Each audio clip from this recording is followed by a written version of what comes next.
Sa araw na makatagpo ka ng taong handa kang samahan mula sa pinakamagulo hanggang sa pinakamasayang sandali ng buhay mo. Huwag mo nang pakakawalan. Kasi sa mundo na ginagalawan natin ngayon, isang hamon ang makakita ka ng taong magmamahal sa'yo ng tapat at totoo. Taong maituturing mong palagi. Oo, palaging mananatiling sa'yo. Palaging uunawa. Palaging magpapahalaga.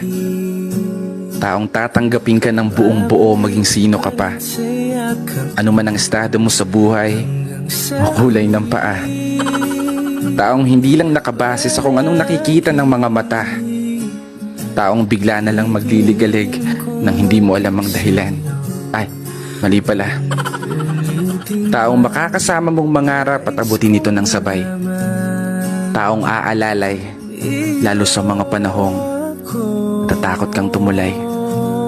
Takot kang sumugal, takot kang humakbang. Pinanghihinaan ng loob sa pagkakataong hindi umuugnay ang mga plano at gusto sa pag-ikot ng mundo. Isang palagi napupuno sa mga pagkukulang, kahinaan at kalakasan na tinataglay mo. Isang tao na maniniwala sa'yo. Isang tao na palaging magpapaalala na kaya mo, na magagawa mo abutin ng tagumpay. Kaya ikaw, sana matagpuan mo na yung palagi mo.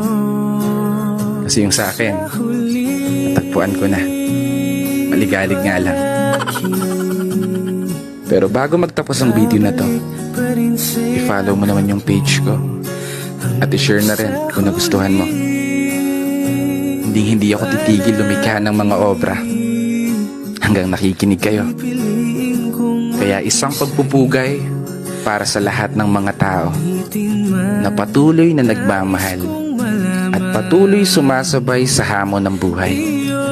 This is your brother Matt for today's video. Sa pagdating ng ating pilak at ginto, diamante may abutin, ikaw pa rin aking bituing, natatangi kong dalangin hanggang sa huling sigalo.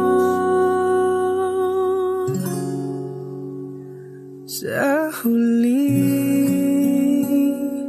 palagi.